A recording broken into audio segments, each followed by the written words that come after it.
Poverty, the extent to which someone goes without resources, money, food and water, shelter, opportunities, spiritual and mental well-being. In 1997, inspired by the vision of Dr. John Wayne Smith, congregations, community leaders, and healthcare professionals came together to care for those without the resources to receive health care.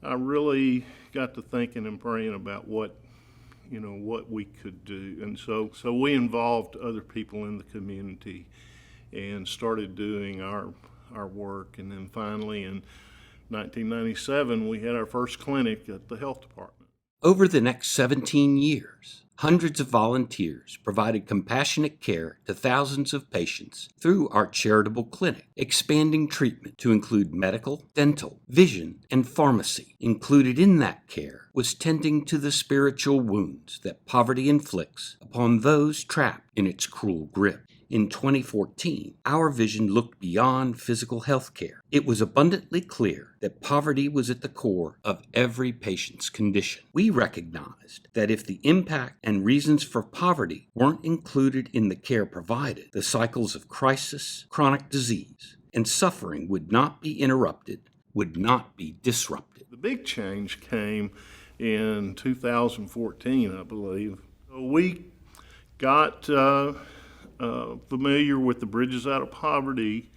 So now, today, we work hard every day to disrupt poverty. Bridge, a structure built to provide passage over an obstacle, something that is otherwise difficult or impossible to cross. Poverty disruption means that a bridge is built, a map is drawn, a path is forged, to facilitate the discovery of a new way to live, a way to traverse a bridge over poverty's turbulent tyranny and build a more sustainable future that includes hope. So I actually am a graduate of Getting Ahead While Getting Out, which is an initiative that is inside the detention center here in Garland County. And so if I could just be honest with you for a second, the reason I started attending class was really just to have something to do, to fill my time. And so some of the things that I learned, while they may seem really basic to some people, they weren't basic to me, because I was a drug addict for 15 years, which had led me to a criminal lifestyle.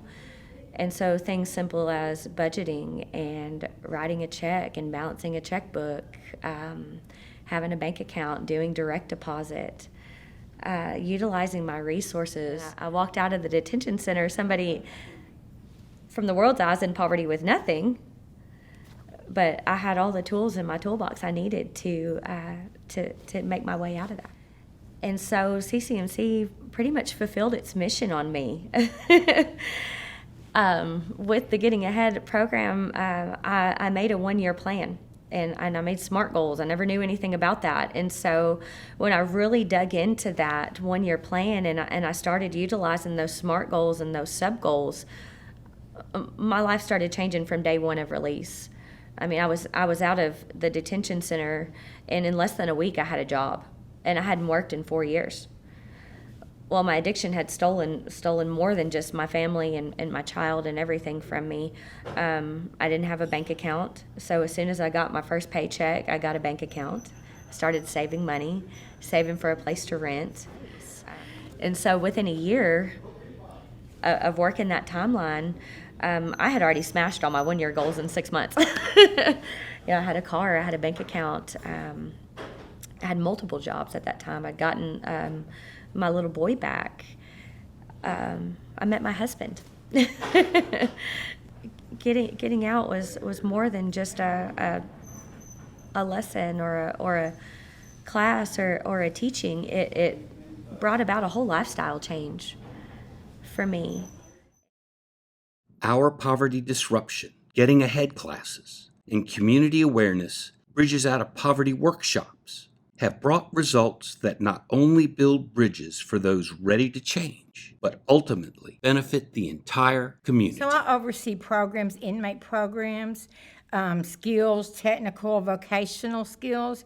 And so Getting Ahead program for us has been a win-win partnership. So when we talk about reducing recidivism, the state's average of recidivism is about 48%. When we did our data research on the Getting Ahead program, it was 21%. So when you partner Getting Ahead with all the other resources that the Detention Center offer, which is education, parenting, anger management, you are building a new person. Advocate, one who comes alongside another, one who comforts, one who counsels and guides, a helper. At the heart of everything we do is advocacy. Our charitable clinic advocate for patients who would otherwise suffer with untreated disease and pain. Our poverty disruption programs advocate for those who are ready to cross the bridge from poverty to sustainability. And then there are those who face urgent and immediate destabilizing crises. Our advocacy services step in to help desperate people access the services they will need in order to stabilize. We partner with CCMC by connecting our families that are in need of services, whether it be, housing or electricity or even jobs, parents who are trying to find jobs, to connect with them because the resources that CCMC has, they're so valuable to our community. CCMC, they're always about continuing to work until that one project or that one client has what they need. We not only look at the presenting circumstance, we assess each client's situation. We know the questions to ask, the direction to go, and the referrals to make.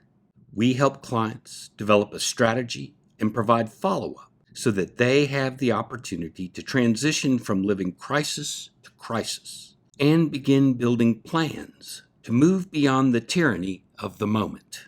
Charitable healthcare, poverty disruption programs, advocacy services.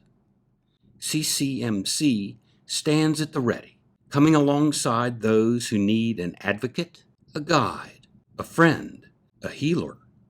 And when we do so, when we help people to stabilize, it is good for all of us. It's an honor and a gift to love our neighbors. We need not ever forget that. There's too much left to do.